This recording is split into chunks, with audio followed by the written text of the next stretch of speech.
Hey, Genoveva.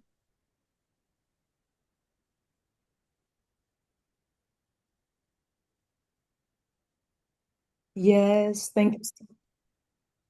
100%, 100%. And Julianne is always very gracious. So she's been my mentor for many, many years, and I'm happy to be a colleague. And so, like she said, I'm also a teacher and a student advisor and mentor at the Montreal Institute of Classical Homeopathy.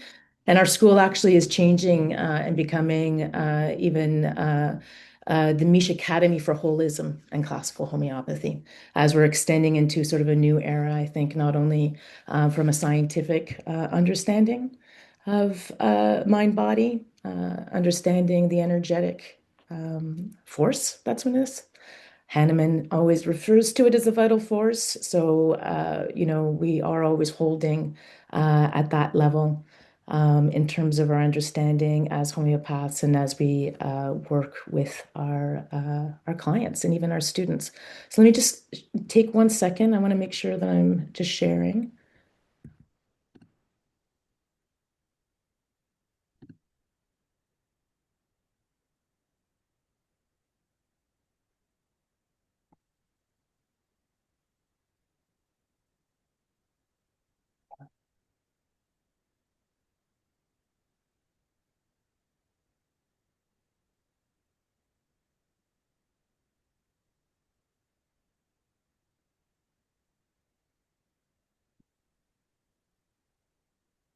Yeah, and I think it's so important, right? Because as Juliana so eloquently put and sort of presented, I mean, it sort of can feel like a lot, but it's that bridge, you know. So it's not only mind, yeah,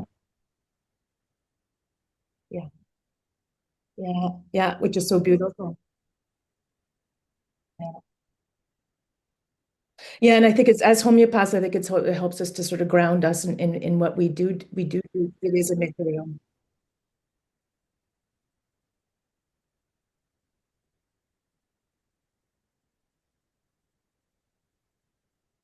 Yeah, and not only, yeah.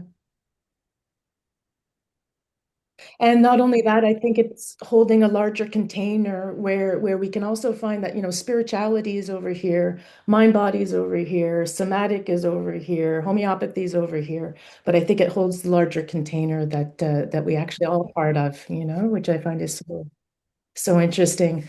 So I'm going to keep it short because I'm going to be mindful. I know that you have lots of presenters or a final presenter coming up. So really, Judy.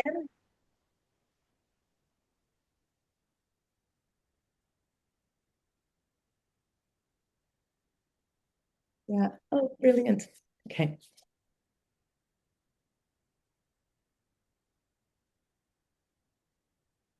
So I'm not going to be very, very long. Okay.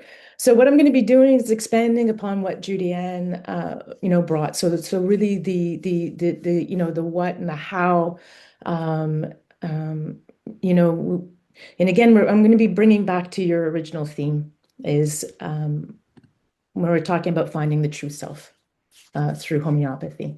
So again, I think what Julianne sort of brought to the table and what I'm going to be presenting here, it's as if we need to find or get, or, where is that true self? Do I have one? Where did it go? You know, let's sort of be busy trying to find it.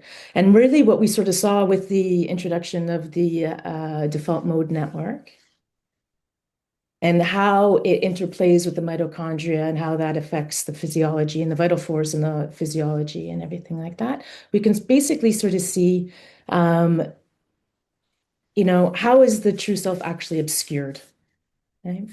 And so the way or the angle that I'm going to be bringing in is how do we actually observe that in practice in life? Okay, so in terms of the false self or the true self, you know, how do we measure that? How do we, when a client comes in to our office, see what actually needs to be treated?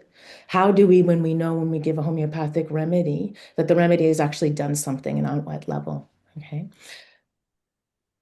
So let's go back for a second. And what do we mean by true self? And, Judy pointed to a couple of things already, but I think it's important, because I think we forget it, and especially in the day and age that we live, in social media, and even how spirituality can start becoming, a material thing, as if it needs to something that needs to be attained. When in fact, I think that's where we get ourselves into a twist sometimes. Okay, as if I don't have it and I need to get it. That person has it. Why don't I have it? Okay, my identity. I need to have an identity. What is my identity? What's my brand? How am I supposed to show up? Okay. So what is true self? It's not a personality. Okay. So if you look at the origins of the word personality, persona, it's a theatrical mask. So it's actually literally the, concept of a false self, and it's used to project outwards into the world a character or a trait. Okay. So we know we're sort of sitting in personality when we start to getting, holding on to opinions or beliefs. I like this, you need to like what I like. I dislike this, you need to dislike what I dislike. Okay? Because really at the end of the day, does our soul need any of those? Does our true essence really need all of that? Okay. So true self, what is it? It's not also an ideal version of myself. It's not even a version of myself. Okay. So ideas of perfection, it's an absolute, when we think about perfection, how do you even know that you've attained perfection? Okay. What is perfect? But that's all based upon what we previously thought, our previous patterns. Okay. But it's not new or unique. Okay. But what is true self? It's the deeper animating principle that moves us. Okay. So it's going back to that vital force. Okay. It's really that source of our unique expression that makes us each really individual.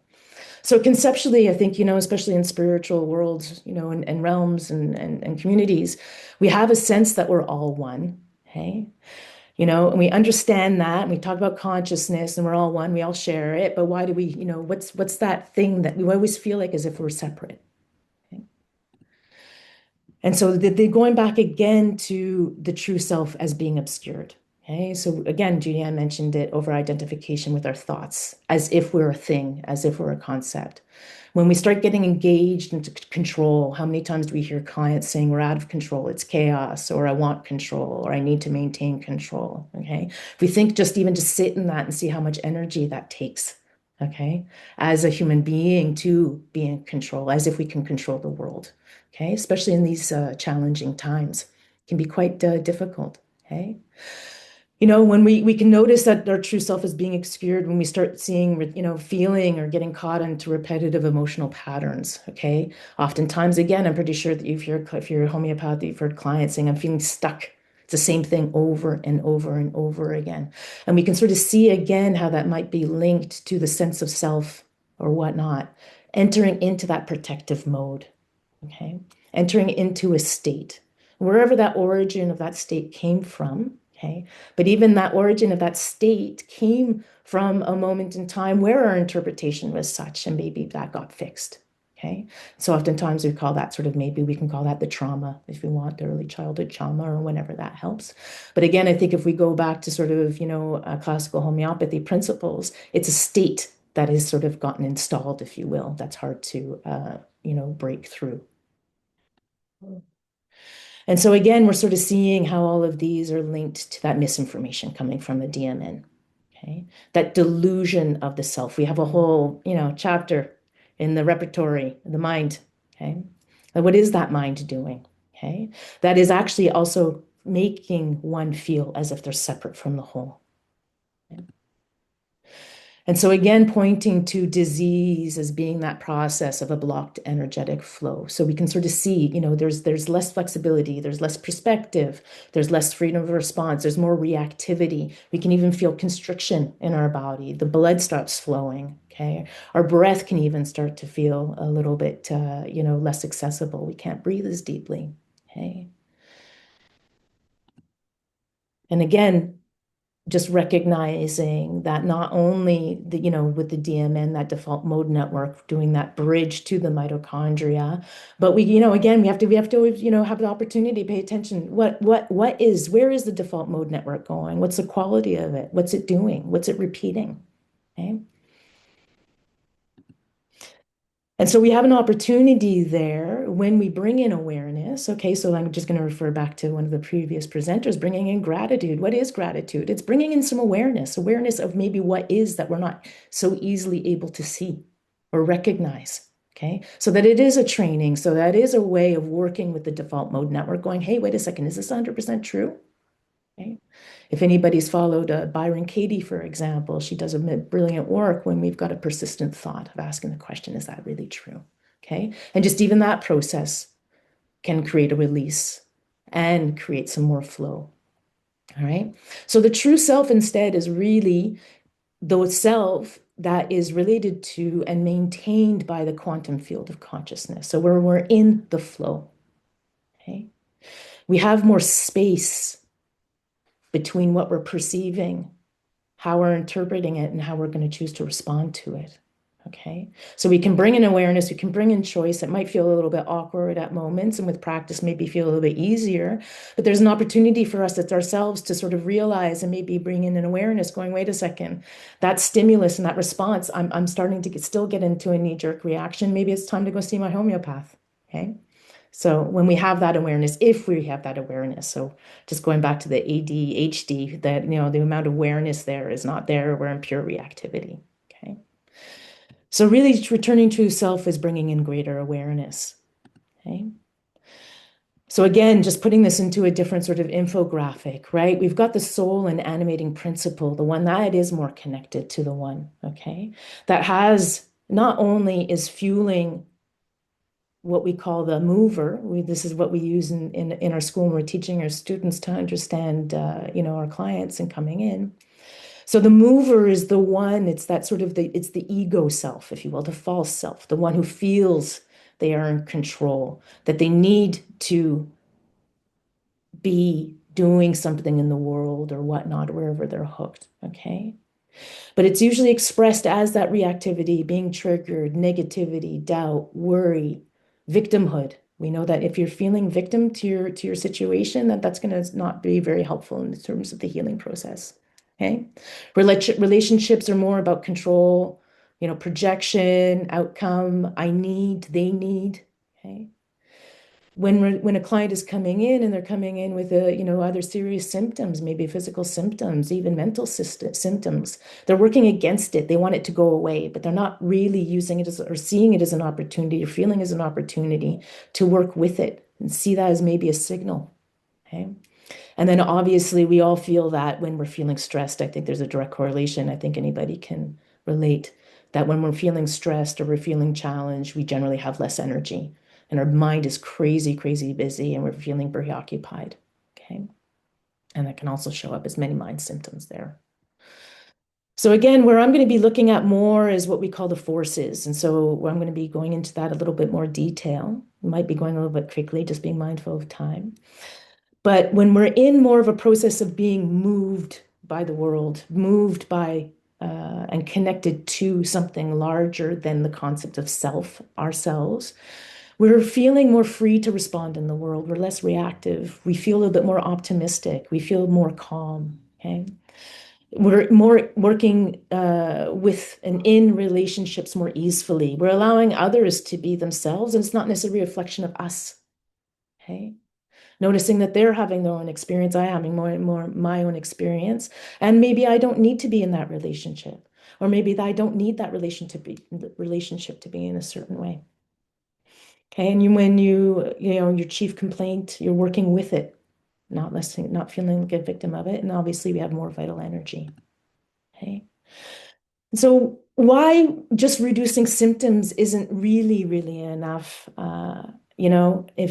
Because really at the end of the day, if we only take away symptoms, are we actually helping somebody tap into their truer self, or are we just taking away their symptoms? And is there a deeper transformation that's able to have? Because we know the potential of homeopathy, we've all seen it. Okay, when we get a really good simillimum. Okay, but we have to recognize that really deeper shifts come first. The symptoms will come afterwards. Okay, so if we're not treating that deeper place, that deeper suffering, the symptoms are not going to shift as much. Okay, they might move around and whatnot, but we're really sitting in Herring's direction of cure, which is really within to the outside, above, downward. Old symptoms coming back, being reintegrated, and then resolving. when they weren't able to resolve before they were getting stuck. And so energy flowing, emotions start moving. Okay. Energy becomes more available and we start questioning old patterns. Okay. So we always love it when we've got clients coming in going, I can't believe I was thinking that way. Or don't even remember thinking that way anymore. So our tool that we teach our students and that we use with our clients, okay, and again, when they're able to, when they have a little bit more accessibility, okay, when they're not in it, as we call it, okay, we call them the forces, and it really is a subjective evaluation from the point of view of the client because it's the point of view of the client who's suffering, and it's there from their inner experience. So we want to be with them in their inner experience without judgment, without our observation, without our interpretation of what we're observing there. So again, the force is to promote awareness, as a tool that we can use with our clients and releasing of the false self. When I say releasing the false self, it's becoming aware of what the false self is doing there. Okay. Which allows a movement into coherence. We just sort of mentioned it already in terms of the mitochondria and the heart and whatnot. So when we're feeling it flow, where do we feel more of it in our body? Okay. And I can attest that, majority of the time, if not all of the time, when somebody's feeling more in the flow, they're going to feel it more around here. It's not going to be up here. Okay. When we're preoccupied by ourselves, we're all up here. We're not even aware of our body. We're barely aware of the outside even. So forces for us stands for freedom of response. O, openness, objectivity, optimism, relationships, chief complaint in your relationship to it, energy awareness and sensation sensitivity and susceptibility. So when we are, as a homeopath, as a practitioner, we are at all points listening on all of these, in all these categories, if you will. And where is the client getting stuck? Okay. And so quickly, freedom, freedom from response refers to capacity to pause, to choose, to communicate and respond consciously, and getting out of those automatic reactions. Okay. So we do have a full spectrum, between 0 and 5, and I'm just giving you both sort of ends of it. Everything is a spectrum in the world. It's never black and white. So 0, no freedom is you basically have no awareness that there's any other choice but to react in that sort of knee-jerk way. Okay. And, no freedom is that it's, fully reactive, automatic, automatic, automatic. On the other end is, you're not feeling restrained or limited. Okay. You're able to choose your responses consciously in the moment. And again, you're responding to, you're not reacting to. Those are sounds very subtle, but it is very big, big, big difference. Okay. When we're looking at openness, objectivity, openness, observation, optimism, there's lots of different O's. How receptive are we to feedback? How receptive are we to entering into inquiry with somebody? How open are we to new perspectives? Okay. What's our capacity to be able to see the multiple angles of something? So again, we're moving from a spectrum of like very closed and unaware to being really open and observant in the world. Okay. So if we're finding that somebody's giving us a little feedback and we're automatically going on being criticized for this, that, and the other, maybe it's a moment and an opportunity to take a pause and kind of going, well, wait a second, what sense of self do I feel is being criticized, judged, attacked? How am I feeling in that moment even? Okay. Those are all ways, and these are all things that we inquire with our clients. And we always have the opportunity to do that with ourselves. So relationships, what's our quality of connection with people, with communities, with the world, with our family, with ourselves? In terms of mutual support, how am I feeling? Am I feeling supported? Am I supporting others? Okay. Without necessarily with something that I'm going to get something in return. How is my ability to be exchange, in exchange and emotionally in life? Okay. So am I disconnected and frustrated with all my relationships? Do I feel the need to pull away from, many, many people because I can't just deal with it anymore? Okay. Or I'm able to be in the world clear and connected. Okay. So again, a spectrum along here. And the spectrum can be felt at any moment, it could be stuck in a certain, for many, many decades. Maybe that's happening in a fleeting moment when we meet somebody new, for example. Our chief complaint again, so the symptoms that we wish to address and what are our relationship with them. Okay. And so symptoms, kind of define the problem. Okay. But we can have little awareness of our emotional context around those symptoms. Okay. So are we having a clear understanding of what kind of role these symptoms are playing? Do we even ignore our symptoms up to the point where we can't ignore them anymore? And then how are we feeling about them? Okay, as if they just popped up out of nowhere. Okay. So sometimes there's little signals, sometimes there's many, many signals get sent to us if when we're in sort of incoherence, when things are out of balance, when our vital energy is being compromised. Okay. So what are we even doing with that? Are we going to ignore them? Okay. Are we going to blame them on somebody else? Okay. So are we totally identified with them, or are we going to integrate them and feel them as less burden and actually, and then take certain actions to help sort of see what's going on there? And so again, with energy, one of the most key factors, again, as a homeopath, we know that the vital energy is the more available the vital energy is, okay, the more our mental preoccupation decreases. So again, we're seeing direct connection of that default mode network. So are we completely, again, once again, disconnected and depleted, or are we present and we're full of energy? Do we have the energy to do the things that we want to do? Or are we just so preoccupied with everything else we don't even have room for that anymore? And it feels like even a burden thinking about doing something that we used to get enjoyment from. Or what we used to get enjoyment from, is it starting to take a lot of energy from us because we're either pushing or we're seeking that we need that to be, I don't know, recognized, or it's not going the way that we want, et cetera, et cetera. And we've lost complete pleasure doing something that gave us pleasure before. So again, we go to sensation and susceptibility. So again, as homeopaths, these should be words that we, quite familiar. Okay.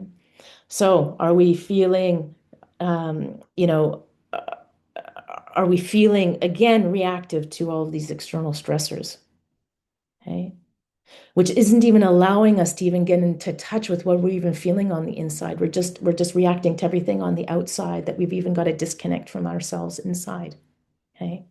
So when we're sort of seeing that our susceptibility is addressed and it's reduced, okay, we're able again to kind of get more in touch with ourselves, that inner calm, if you will, maybe another way of sort of saying it.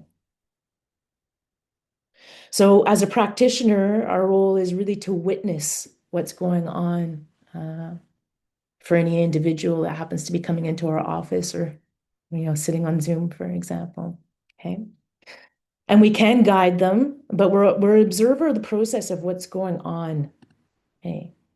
So when we do give a remedy, okay, we know it's a good remedy, it's going to support that reorganization, okay? The reorganization of the DMN, the reorganization of the mitochondria, and the reorganization of the vital force there. Okay. So again, when we've got a good simillimum, it's the organism that's going to be doing the healing. Okay. And then so as a homeopath, we're going to track the direction, and there's no perfection. We know that enough. We've, give them remedy and we sort of see something shift, and then sometimes a new remedy picture emerges. Sometimes the DMN comes back, they come back to us in a year or 4 years or whatever, and it's the exact same remedy. Okay. What they're telling us is the exact same thing they used to tell us that was happening before. Okay. But we use our observational skills to see what's going on and what brought everything back, what brought that state back. What was the exciting factor from often kind of call it the outside there. Okay. And so really signs that the true self is returning, people often, clients will, always, invariably tell us that, they're not reacting as much. They have feeling more choice. Okay. Their thoughts and emotions feel less restricted. Okay. Less absolute. They're able to sort of see more options. Okay. They'll often sort of, sometimes it's kind of funny. They even sort of say, oh, my husband is being so amazing these days. He's being so sweet. Nothing's changed on the outside. It's their internal shift that changed. Okay. And how they're perceiving that relationship has shifted. Okay. So the symptoms matter less, even if they're still present. There's a greater appreciation for life, nature, and even sort of small moments. Okay. And that deeper inner awareness, then to be able to notice those subtle sensations and internal states. Okay. So maybe we're able to notice a little bit more easily and easily kind of going, okay, I'm getting a niggle. There's something kind of going on. Is that coming from me? Is that maybe let's check in, see what's going on there. Is my default mode network kind of snapping back into something? Is there an opportunity to take a step back? Or am I sensing something a little bit different? Yeah. Am I starting to hear maybe a little bit more intuition? Am I starting to be a little bit more guided and kind of going, okay, maybe I'm not meant to be doing that. Maybe that's not aligned with me. And so as we know, homeopathy is a path back. It's a potential there. When we're giving a remedy, we're giving a potential for something to shift. Okay. And so from Hahnemannian perspective, we're really restoring harmony there. Okay, really addressing that animating principle, which is that true self. Okay, and we use the forces as an observable sign of return. Okay, so again, I think we feel like we said this numerous times. It's not creating a true self. Okay, it's just removing what has been obscured. Okay, and so sometimes we have sort of felt that true self and it got completely obscured. Maybe it's been obscured most of our life and we never felt, we never even know what it feels to be that true self. Okay. And so again, going back to the aphorisms, and just pointing to a couple of aphorisms, is what we treat, what we observe is what, where the healing potential is happening. Okay. And again, I always find it fascinating when you go back to the Organon and especially what Judy brought, it's really going back to Hahnemannian times. And it's such what an amazing gift. He was definitely tapped into something else there when he was writing the Organon. Okay. And so again, going back into that coherence, that word coherence.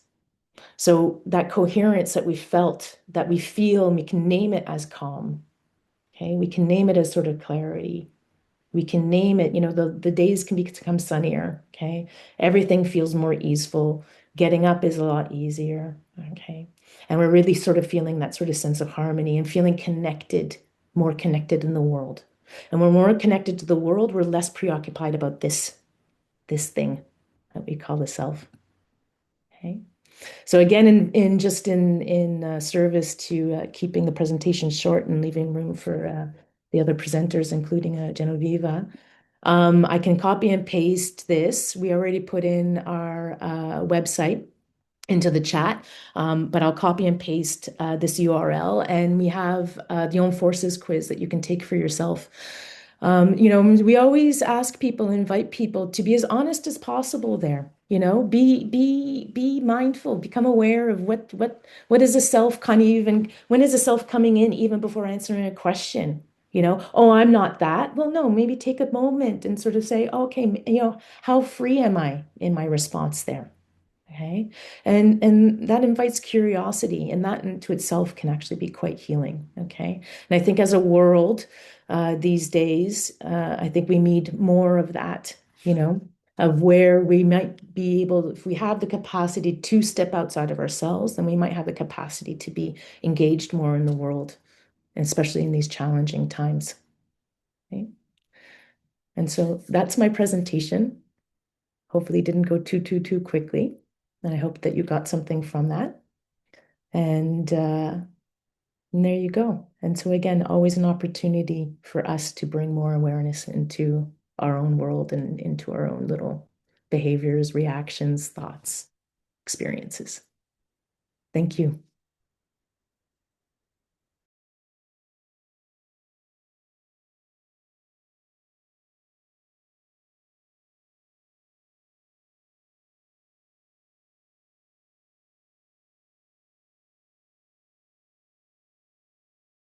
I'll put